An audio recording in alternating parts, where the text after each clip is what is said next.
Hi friends, welcome back to our channel. ഇന്ന് നമുക്ക് നല്ല ടേസ്റ്റി ആയിട്ടുള്ള വെണ്ടയ്ക്ക ഫ്രൈ തയ്യാറാക്കിയെടുക്കാം. അപ്പോൾ അതിന് വേണ്ടിയിട്ട് നമ്മുടെ വീട്ടിലുള്ള വെണ്ടയ്ക്ക തന്നെയാണ് കേട്ടോ പറിച്ച് ഉണ്ടാക്കണത്. കുറച്ച് വെണ്ടയ്ക്കയൊക്കെ ഒന്ന് പറിച്ചെടുക്കാം. അപ്പോൾ വെണ്ടയ്ക്കയൊക്കെ പറിച്ച് ചെറുതായിട്ട് അരിഞ്ഞെടുത്തിട്ടുണ്ട്. അപ്പോൾ ഇനി വെണ്ടയ്ക്ക ഫ്രൈ ഉണ്ടാക്കാൻ തുടങ്ങാം. അതിന് വേണ്ടിയിട്ട് ഒരു പാനിലേക്ക് ഒരു 2 ടേബിൾ സ്പൂൺ വെളിച്ചെണ്ണ ഒഴിച്ചു കൊടുക്കാം.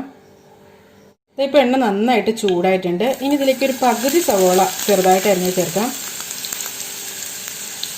ഒരു 2 അല്ലി വെളുത്തുള്ളി ചെറുതായിട്ട് അരിഞ്ഞതും ഒരു ചെറിയ കഷ്ണം ഇഞ്ചി ചെറുതായിട്ട് അരിഞ്ഞതും ചേർത്ത് കൊടുക്കാം.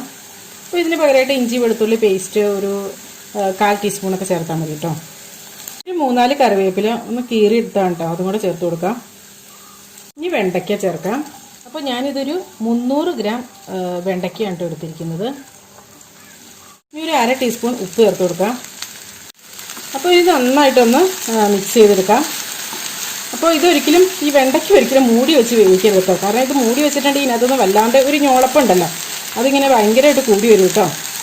അപ്പോൾ ഇത് മൂടാണ്ട് ഇങ്ങനെ തുറന്ന് വെച്ച് തന്നെ പയ്യെ ഇങ്ങനെ ഇളക്കി ഒന്ന് വേവിച്ചെടുക്കുക. അപ്പോൾ ഒരുപാടിട്ട് ഇളക്കവും വേണ്ട, ഒരുപാട് ഇളക്കിയിട്ടുണ്ടെങ്കിൽ ഇത് അപ്പടി പൊടിഞ്ഞും പോകും. ഇതിപ്പോൾ ഇതിൻ്റെ ഞോളപ്പൊക്കെ കുറച്ചൊക്കെ മാറി, അതുപോലെ ഉപ്പൊക്കെ നന്നായിട്ട് പിടിച്ചിട്ടുണ്ട്. പിന്നെ ഇത് നന്നായിട്ട് വെന്തും വന്നിട്ടുണ്ട് കേട്ടോ. ഇനി ഇതിനകത്തേക്ക് കുറച്ച് മുളക് പൊടി ചേർത്ത് കൊടുക്കാം. 1 ടീസ്പൂൺ മുളക് പൊടിയാണ് ചേർക്കുന്നത്. ഞാൻ ഇതിനകത്ത് പച്ചമുളക് ഒന്നും ഉപയോഗിക്കുന്നില്ല കേട്ടോ. ഈ ഒരു റെസിപ്പിക്ക് മുളക് പൊടിയാണ് കേട്ടോ നല്ലത്. നമ്മൾ ഇതിനകത്ത് പച്ചമുളകൊന്നും ഉപയോഗിക്കുന്നില്ല.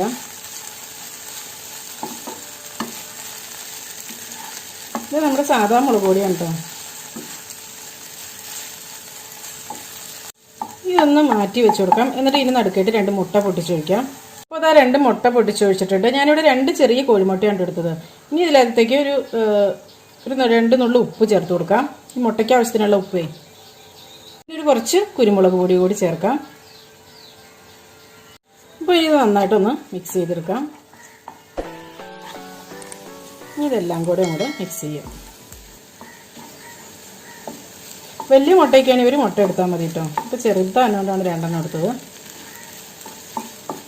ഒരു നുള്ളു മഞ്ഞൾപ്പൊടി ചേർത്ത് കൊടുക്കാം. മഞ്ഞൾപ്പൊടിയൊക്കെ വേണമെങ്കിൽ ആദ്യം തന്നെ ചേർക്കാം കേട്ടോ. ഞാനത് മറന്നു പോയിരുന്നു, അതുകൊണ്ടാണ് ഇപ്പോൾ ലാസ്റ്റ് കൊണ്ട് ചേർത്തത്. ഇതെന്താ മുട്ടയ്ക്കൊരു കളർ വരാത്തതെന്ന് വിചാരിച്ചപ്പോഴാണ് മഞ്ഞൾപ്പൊടി ചേർത്തില്ല എന്നുള്ള ഓർമ്മ വന്നു. പിന്നെ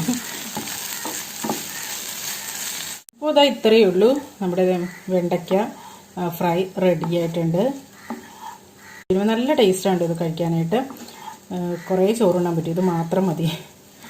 അപ്പോൾ ഇതെല്ലാവരും ഒന്ന് ട്രൈ ചെയ്ത് നോക്കണം കേട്ടോ. അപ്പോൾ ഇനി ഇത് നമുക്കൊരു സെർവിങ് ബൗളിലേക്ക് മാറ്റാം.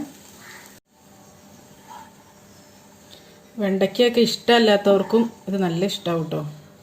കാരണം ഇത് തന്നെ കണ്ടില്ലേ, ഒട്ടും ഞോളപ്പൊന്നും ഉണ്ടാവില്ല, നല്ലതായിട്ട് വിട്ട് കിടക്കുകയും ചെയ്യും. അതുപോലെ ഈ മുട്ടയുടെ ഒരു ടേസ്റ്റും ഒക്കെ കൂടി വരുമ്പോൾ എല്ലാം കൊണ്ടും നല്ലൊരു ടേസ്റ്റാണ് കേട്ടോ.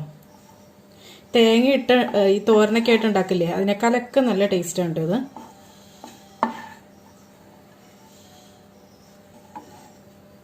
സബ്സ്ക്രൈബ് ചെയ്യാതെ കാണുന്നവരാണെങ്കിൽ പ്ലീസ് ഒന്ന് സബ്സ്ക്രൈബ് ചെയ്ത് സപ്പോർട്ട് ചെയ്യുക. അപ്പോൾ നല്ലൊരു റെസിപ്പിയുമായി വീണ്ടും കാണാം. എല്ലാവർക്കും നല്ലൊരു ദിവസം ആശംസിക്കുന്നു. Thank you for watching Aisha's creations.